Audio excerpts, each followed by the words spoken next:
Bienvenue dans cette série sur, je vais pas dire série, cette vidéo, sur la science derrière les logos. Donc, j'ai fait un sondage sur LinkedIn. Hein, donc, 91% des personnes étaient favorables, je crois presque 50 autant, à faire une vidéo qui expliquait la science derrière les logos. Donc, tout part du travail de Florian Popescu, qui a été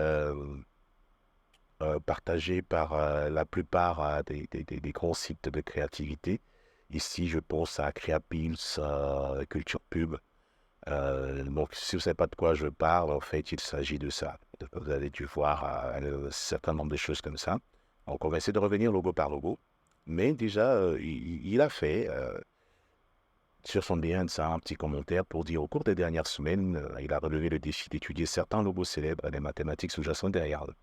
Certains d'entre eux étaient faciles à comprendre, d'autres étaient complètement monstrueux, mais la chose la plus importante qu'il a apprise est qu'en design, la beauté est souvent coordonnée par des ajustements soigneusement planifiés et des principes intemporels. Plus le logo est bon important, moins chaque pixel est poussé au hasard. Alors, avis de non-responsabilité, il reconnaît le fait que certaines des représentations suivantes peuvent être étendues pour s'adapter à un calcul mathématique ou au nombre d'or. Cependant, vous devez comprendre que même lorsque vous construisez avec des cercles ou des rapports parfaits, des ajustements optiques qui vont au-delà de la grille seront toujours une nécessité. En plus de cela, il tient compte du fait qu'il aurait peut-être simplement essayé de créer des grilles adaptées à son propre récit. Parce que oui, il arrive que les agences, les designs, les studios de création ne donnent pas tous les secrets derrière le travail qu'ils ont fait. Donc, du coup, il y a beaucoup de choses qui sont ouvertes à l'interprétation et c'est à nous de faire la part des choses. Alors, quand Twitter a présenté son logo, effectivement, ils l'ont présenté avec le nombre d'or et les cercles appliqués au rectangle d'or, donc les différentes proportions et comment est-ce que le logo a été conçu. J'ai trouvé ça très puissant. Et je me suis dit, il faut que je trouve un moyen d'apprendre à faire ça. Il y a pas mal de tutoriels en ligne, malheureusement en anglais, hein, pour ceux qui ne parlent pas anglais, sur comment créer un logo avec le nombre d'or. Mais je crois qu'il y a un coup à jouer ici. Pour ceux qui veulent vraiment aller un peu plus loin. Parce qu'il n'y a pas que le nombre d'or comme au ratio ou comme système de proportion, il y en a plein d'autres. Et je vous mettrai un lien en commentaire qui partage un peu les rectangles d'or et comment est-ce qu'ils fonctionnent avec le design, mais avec aussi d'autres systèmes de proportion à côté, donc les grilles, les choses comme ça. C'est des choses importantes à savoir quand on se lance dans le design en général et en particulier dans le design des logos. Donc, il y a pas mal de ressources. Je vais essayer de les partager au fur et à mesure. Donc, quand on regarde le logo de Mastercard, il est vraiment dans le rectangle d'or aussi. C'est très bien conçu, très bien réfléchi. Et, c'est une belle interprétation de ce. Sharmaeff et Geismar et Aviv, pour moi, c'est des monstres. Hein. C'est des gens qui, en termes d'exécution, sont parfaits. Et je ne sais pas si je suis dithyrambique, mais je pense que c'est des gens qui travaillent beaucoup au niveau de la structuration de leur design. Ça a toujours l'air simpliste, trop facile, faisable pendant au fond de 2 ans. Mais je crois que le travail dans les proportions est tout simplement prodigieux et je peux que te donner un big up. Ok, la partie ici avec les cercles me rappelle un peu un travail de Cassandre sur une affiche concernant les télégraphes, je ne sais pas trop en France. Donc, en fait, il faut avoir beaucoup de culture aussi pour connaître les ratios et comment est-ce qu'il fonctionne le design.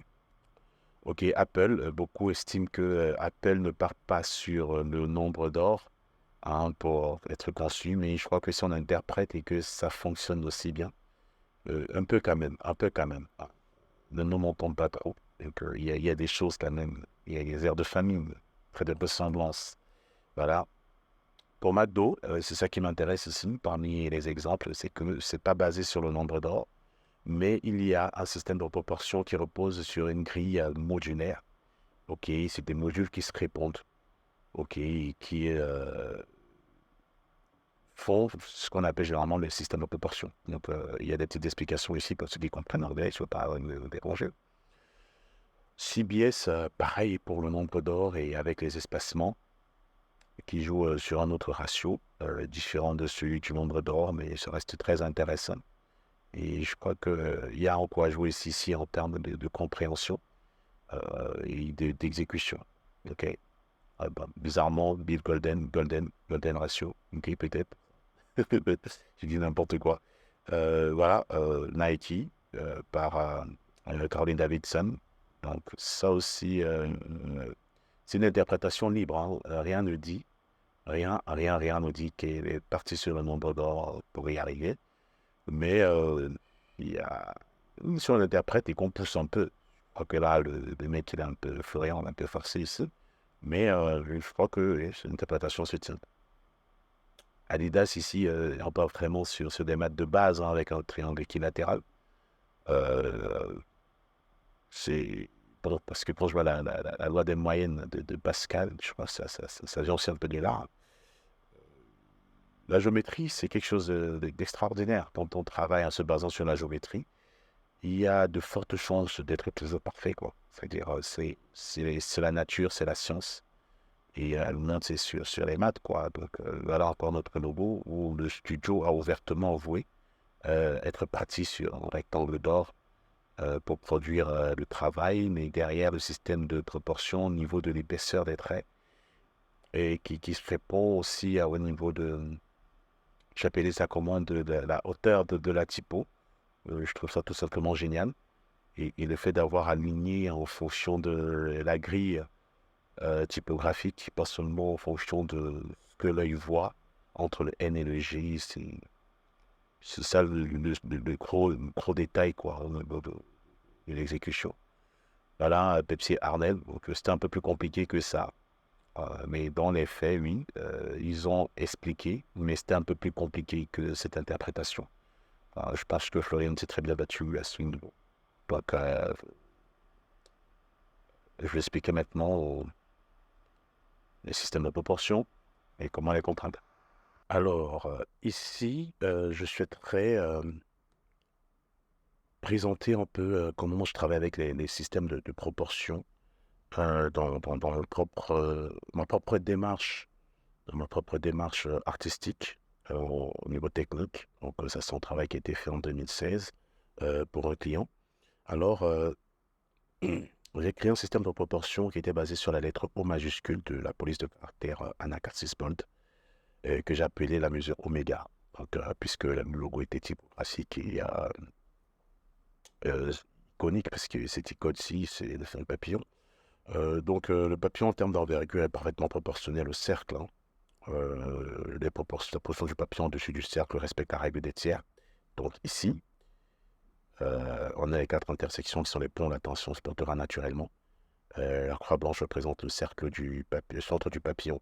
Donc, partons sur un cercle à la base, ok, il est inscrit dans un carré. Si normalement on inscrit un cercle, une ellipse dans un carré, ça fait un cercle. Et ce carré a été divisé en 3 dans les deux sens. Et on a donc une grille 3 par 3 qui a des intersections. Et non seulement on a un bon système de proportion ici par rapport à la grille oméga, mais le carré et le cercle, en fait, font également la mesure oméga fois 3, ce qui fait qu'on a un super ratio. Et le centre du papillon va vraiment l'un des principaux points d'impact, quoi. Donc, ce qui se passe ensuite, c'est que au niveau des proportions, on peut continuer comme ça, à appliquer les mêmes proportions au typo. Donc, l'oméga, vraiment part de ce O aussi, qui est sur le... Oh Seigneur Dieu, qui est sur le haut de la typo. Et c'est lui, donc, c'est cette mesure oméga qui est utilisée partout, multipliée, divisée, ce qui fait qu'on a un ratio avec un nombre qui revient tout le temps et qui est la référence, en fait, de l'élément. Donc là, on passe un peu au typo, mais c'est pas ça le but. Donc, en gros, c'est juste une façon de voir. Donc, je passe à un autre logo que j'ai fait un peu plus récemment, c'est celui de Freemove. On a beaucoup parlé dans mon nouveau livre sur la création de sites web, hein. Euh, donc, j'expliquais un certain nombre de choses parce qu'en fait, j'essaie toujours de prendre mon temps pour expliquer les choses clairement aux clients pour qu'ils comprennent. Alors, ce qui m'intéresse ici, c'est vraiment le système de proportion que j'ai mis en place avec la team. Le système de proportion du logo FreeMove est basé sur la mesure sigma per square. Donc, j'aime beaucoup le grec. C'est l'unité atomique de tout le système de proportion. Donc, on peut voir qu'au niveau du symbole ici, on a 5 sigma et plus 1 sigma qui fait les coins arrondis là. Donc, c'est toujours 1 sigma ici. Et la totalité, comme c'est inscrit dans un carré, fait 6 sigma par 6 sigma. Et les éléments à l'intérieur sont divisés vraiment de moitié. On a 3 sigma d'un côté, 3 sigma de l'autre. On essaie d'être vraiment le plus précis possible pour apporter le meilleur équilibre visuel possible qu'on pourrait avoir sur un travail. Donc, on continue avec la mesure sigma, toujours. Et on a un demi-sigma qui sépare le symbole de la marque avec le logotype. OK. Et ce qui est intéressant, je n'avais pas fait exprès, mais j'ai essayé de travailler au mieux. Euh, mais c'était évident dans la mesure où je partais sur un carré, hein, qu'on devait tomber sur un rectangle d'or. Si vous voyez très bien là, un rectangle d'or dans lequel s'inscrit la typo. Et c'est parfait, quoi. Donc, c'est pour ça que je dis toujours, c'est intéressant et important de se baser sur les proportions quand on travaille. On a des chances d'être le plus juste possible sur le travail. Enfin, ici, quand je regarde un peu les proportions, c'est toujours dans Sigma. Et vous voyez qu'avec des proportions, tout est toujours très agréable à l'œil. Quand vous regardez, c'est à la limite parfait. Donc, c'est pour ça que moi, j'aime les proportions donc, un peu plus proches de nous. Là, je fais big up à Espoir de ça. Il m'a ouvert un peu la voie. C'est l'établissement Excelsior, la formation hôtelière qu'il fait actuellement à Cotonou. Il m'a présenté le projet et j'ai tout de suite accroché. Et le logo était bien, mais je me suis dit, il y a quelque chose à faire. Il y a quelque chose à faire. Donc, le système du logo de proportion de logo Excelsior est basé sur la mesure X pour Excelsior. C'est l'unité atomique de tout le système de proportion. Donc, pour quelqu'un qui a vu un de mes documents, il a vu tout ça. Mais sur ce qu'au niveau de la réflexion, on essaie d'évoluer un peu, de faire changer les choses. Donc, j'explique un peu les choses. Donc Lotin Corp, on est parti sur la base d'une grille 2 plus 9x9 pour produire le plus stylisé.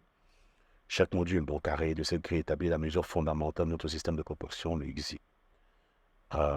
Ensuite, quand on redessine E, on a ce E que vous voyez ces derniers temps sur les campagnes.